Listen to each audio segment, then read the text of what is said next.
Bonjour tout le monde, merci et félicitations. I am very happy to be here with you today, deeply honored. Thank you for that kind introduction, Niobe. Andy, it's wonderful to see you again. I'm so grateful for the honor you and NYU have given me today. Now, you may not know, but Andrew is an honorary Canadian and British Columbian because, like me, he studied at the University of British Columbia back in the day. It makes me proud that Canada was part of Andrew's formation, just as NYU has helped form so many amazing Canadians, including 2 members of my own staff. I'm actually told that 180 of the NYU class of 2018 are Canadians. Hello, welcome, my friends.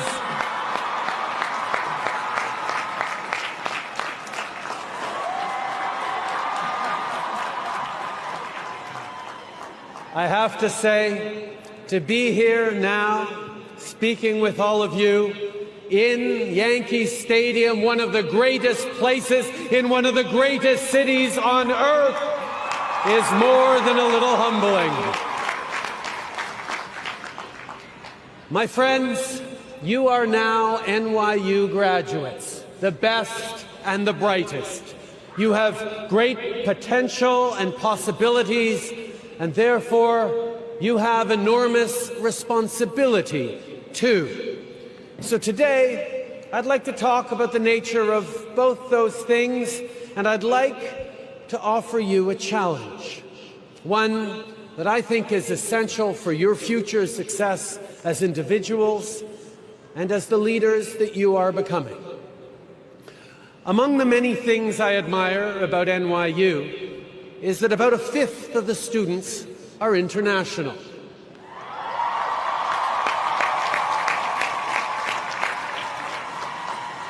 And a similar proportion are the very first in their families to go to college.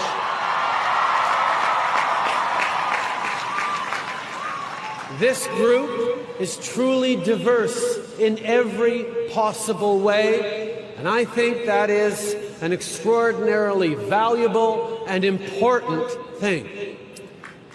When I graduated in the early 1990s, I went on a trip around the world with a few good friends who actually remain good friends to this day, which is a sort of a miracle.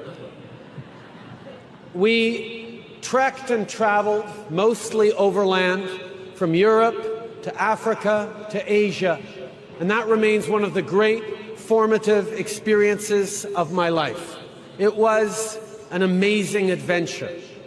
Le voyage s'est aussi avéré essentiel à mon éducation au sens plus large du terme, parce que j'ai dû, pour la première fois en tant qu'adulte, rencontrer, échanger et tisser des liens d'amitié avec des gens qui partageaient pas toujours mes opinions, mes expériences, mes idées, mes valeurs ou ma langue.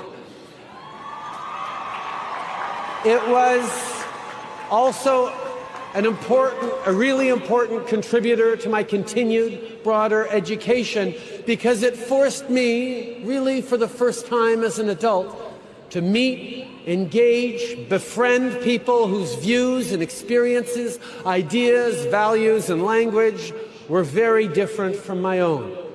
See, when a kid from Montreal meets a Korean fisherman living in Mauritania, befriends a Russian veteran of their Afghan war, or a shopkeeper and his family living in Da Nang, interesting conversations always happen. Now, maybe some of you have talked about doing something like a great trip like that after graduation. But I'd be willing to bet one of the first things you heard was a warning. You can't do that in this day and age. It's not safe. But here's my question. Is it really just the issue of physical safety that makes our loved ones so anxious at the idea of us getting out there? Or is it the threat that if we look past our frames, the frames of our own lives, of our own communities' structured values and belief systems, to truly engage with people who believe fundamentally different things, we could perhaps be transformed into someone new and unfamiliar to those who know and love us. See, there's no question that today's world is more complex than it was in the mid-1990s. There are serious and important problems that we're grappling with and will continue to grapple with. But we are not going to arrive at mutual respect, which is where we solve common problems, if we cocoon ourselves in an ideological, social, or intellectual bubble.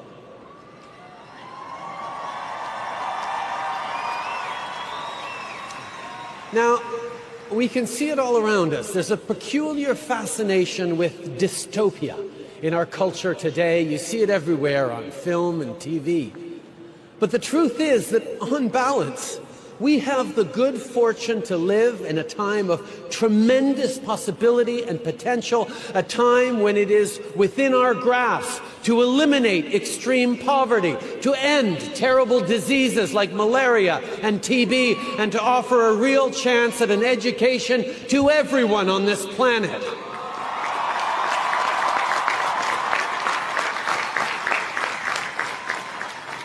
But for us to move forward, to keep moving and moving forward, we have to do it together, all together. Humanity has to fight our tribal mindset. We go to the same church? Cool, you're in my tribe. You speak my language? You're in my tribe. You're an NYU alumni?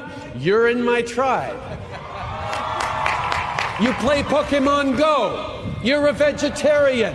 You like the Yankees. You go to the gun range. You're pro-choice. Tribe, tribe, tribe. See, but of course, it's not the belonging part that is the real problem. It's the corollary. You are part of my tribe, and they are not. Whether it's race, gender, language, sexual orientation, or religious or ethnic origin, or our beliefs and values themselves, diversity doesn't have to be a weakness. It can be our greatest strength.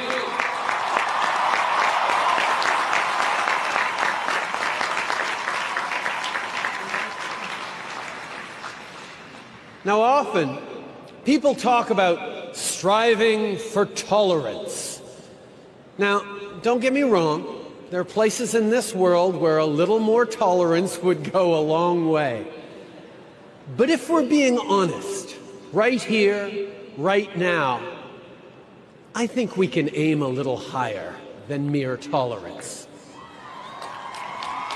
Think about it. Saying, "I tolerate you," actually means something like, okay, I grudgingly admit that you have a right to exist, just don't get in my face about it, and no, don't date my sister. There's not a religion in the world that asks you to tolerate thy neighbor.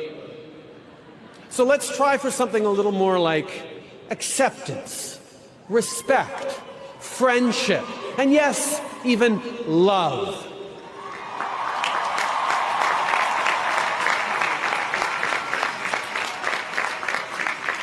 And why does this matter? Because in our aspiration to relevance, in our love for our families, in our desire to contribute to make this world a better place, despite our differences, we are all the same. And when you meet and befriend someone from another country or another culture who speaks a different language or who worships differently, you quickly realize this. And here's my main point and the challenge I'm offering you today. Our celebration of difference needs to extend to differences of values and belief, too. Diversity includes political and cultural diversity. It includes a diversity of perspectives and approaches to solving problems. See, it's far too easy with social media shaping our interactions to engage only with people with whom we already agree, members of our tribe. Well, this world is and must be bigger than that.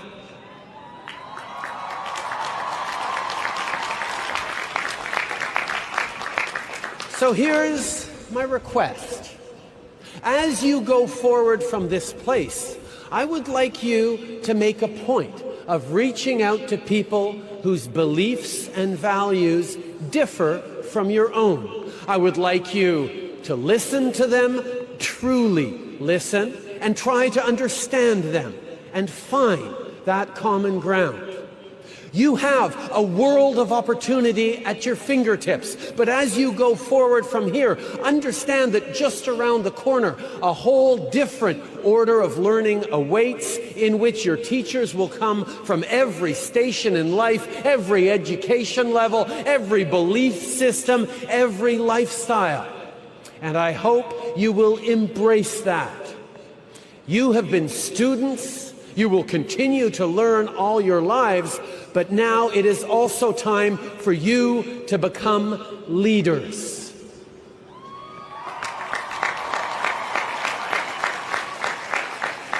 In every generation, leaders emerge because they one day awake to the realization that it's not up to someone else to fix this problem or take up that cause. It's up to them. So now is the time for you to lead. Leaders. Now, I'm sure that's a word that's been tossed around you and at you quite a bit over the past few hours, days, weeks, and years. Leaders of tomorrow. Leaders of today. But what does it mean? What attributes does a 21st century leader need to have? What do people need most from their leaders today and tomorrow? Now, I think you need to be brave, really brave. And I know when you think of courageous leaders, you think of those folks who stood implacably and fearlessly anchored in their sense of rightness, willing to pit their ideas against all comers, against the slings and arrows aimed their way. Well, I don't think that's brave enough. I don't think that's good enough for what our shared future will ask of you. I actually don't think it's ever been good enough. See, let me tell you a bit about Wilfrid Laurier, a promising young lawyer at the end of the 19th century who would go on to become my second favorite prime minister. He was raised and educated as a proud Catholic French Canadian, an exemplary representative of one side of the two identities that had come together to found Canada just a few decades before. The two solitudes, the other half being English-speaking Protestant and fiercely loyal to the British Crown, accommodated each other, cooperated together, and generally put up with each other to build our country, but still felt all too well the divisions and fault lines that had led them through almost a millennium of tensions and wars between English and French. It was impressed upon young Wilfrid by his teachers and elders that he must stand up unflinchingly for the values and the identity of his heritage, those beliefs and approaches that were his birthright and would be his legacy. That, they told him, was leadership. But Wilfrid grew to believe otherwise. He realized that it's actually easy to stand fixed, rooted in the conviction that you are right, and either wait for others to come to you or wait for your chance to impose your rightness on others. He saw that it's actually harder to seek compromise, to dig deep into yourself, your ideas and convictions, honestly and rigorously, to see where you can give and where you do need to stand, while opening yourself up to the other point of view to seek out and find that common ground. And that remains Wilfrid Laurier's political legacy more than 100 years later. To let yourself be vulnerable to another point of view, that's what takes true courage. To open yourself to another's convictions and risk being convinced, a little or a lot, of the validity of their perspective. Now that's scary. Discovering that someone you vehemently disagree with might have a point, might even be right. But it shouldn't be scary or threatening, particularly to all of you who have worked so hard these past years to pursue truth, to learn, to grow. Being open to others is what has gradually led Canadians to the understanding that differences can and must be a source of strength, not of weakness. And I say gradually because 20th century Canadian history is filled with counterexamples and terrible setbacks that we're still trying to remedy today, most notably the systemic marginalization and oppression of Indigenous peoples. We're not perfect, of course, but that sense of openness, respect for other points of view, and acceptance of each other really does underpin our approach as we try to solve the great problems of our time. And not because we're nice, but of course we are, but because by bringing together diverse perspectives, you get a much better shot at meeting those challenges. And that's how we come back to you and the leaders the world needs you to be. Leadership has always been about getting people to act in common cause. We're going to build a new country. We're going to war. We're going to the moon. It usually required convincing or coercing a specific group to follow you. And the easiest way to do that has always been through tribal contrasts. They believe in a different God. They speak a different language. They don't want the same things as we do. But the leadership we need most today and in the years to come is leadership that brings people together.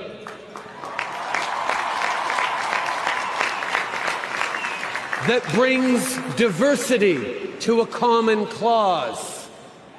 This is the antithesis of the polarization, the aggressive nationalism, the identity politics that have grown so common of late.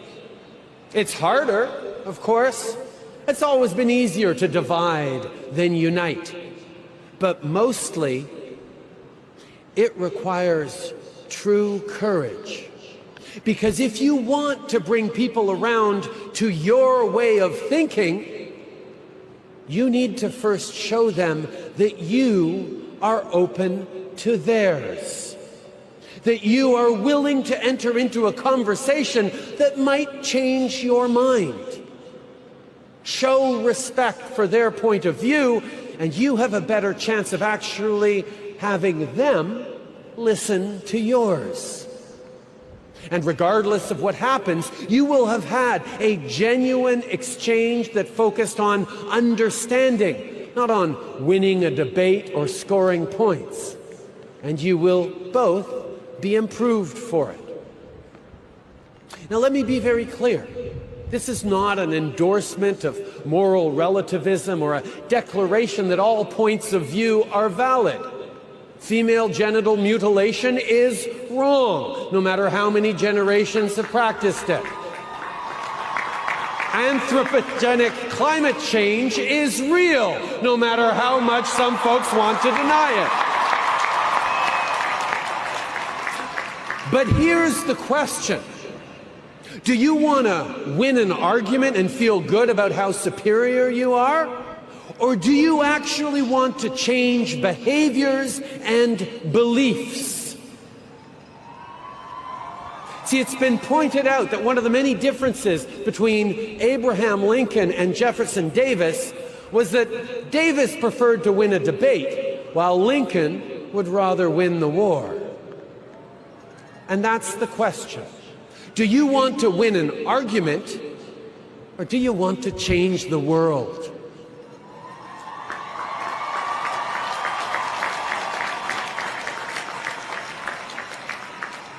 With malice toward none and charity toward all. Let those words of this country's greatest president guide your ambitions, your hopes for yourselves, your families, your country, your planet.